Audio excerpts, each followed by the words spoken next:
Salut, c'est Pierre Martin. Sur cette chaîne, je partage ma passion pour les voitures avec des essais, des astuces et des conseils d'entretien. Revenons donc au sujet de la Un vidéo. projet de loi débattu au Parlement fait trembler les propriétaires de Youngtimer qui pourraient perdre leurs exonérations fiscales. Par PRN Communication 22 novembre 2021, un vent de folie souffle sur les voitures historiques âgées de 20 à 29 ans. Les Youngtimer se retrouvent dans le collimateur d'un projet de loi de conversion du décret fiscal proposé par des membres d'Italia Viva, du Movimento 5 Stelle et du Partito Democratico, intitule « Suppression des réductions de la taxe automobile pour des catégories particulières de véhicules ».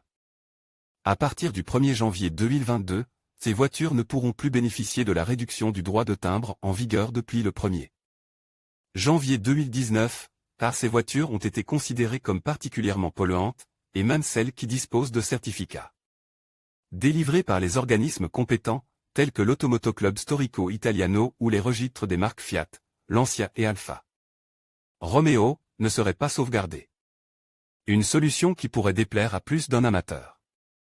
Scénario possible. Les voitures historiques qui entrent dans la catégorie des voitures classées, même si elles disposent d'un certificat d'intérêt historique, pourraient être soumises à la suppression de l'abattement de 50% sur le montant de la vignette ou à l'exonération totale, dans les régions où elle est envisagée. Le projet de loi sera débattu au Parlement et, en cas de vote positif, il n'y aurait plus de déduction dès le 22, que le véhicule soit effectivement utilisé ou non. Les propriétaires et les amateurs de voitures se sentent victimes d'un harcèlement injustifié, car leurs véhicules sont désormais considérés par la loi comme des objets d'intérêt historique et culturel, et risquent d'être encore plus déclassés que les réglementations antipollution déjà sévères en vigueur dans les principales villes italiennes. Les véhicules de plus de 30. Le projet de loi n'affecterait pas les véhicules à 4 ou 2 roues de plus de 30 ans, de sorte qu'ils continueraient à être totalement exonérés et soumis à une taxe annuelle fixe de 25,82 € pour les véhicules à moteur et de 10,33 € pour les motos, uniquement lorsqu'ils sont utilisés sur la voie publique. La réponse de l'ASI. La défense des voitures historiques est assurée par l'ASI, Automoto Club Storico Italiano, l'association qui regroupe en Italie 282 associations fédérées et 55 membres et qui est le représentant institutionnel de l'automobile historique italienne auprès de toutes les instances nationales et internationales compétentes. L'amendement pourrait avoir des conséquences très graves pour le secteur, et pas seulement sur le plan économique. Il porterait également atteinte à la valeur culturelle, actuelle et future, de ces véhicules.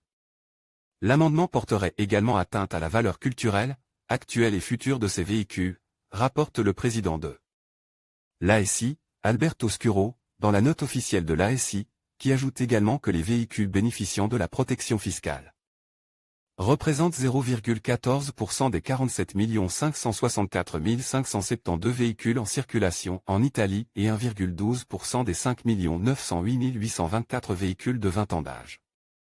Enfin, Scuro rappelle que la pollution qu'ils produisent est absolument résiduelle. En punissant cette petite minorité de véhicules, les bénéfices pour l'État seraient insignifiants et l'ensemble du secteur professionnel serait compromis, la dispersion de notre patrimoine serait encouragée et les perspectives d'emploi de nombreux jeunes s'éteindraient. Publié dans Taxe automobile, curiosité, actualité automobile, pratique automobile.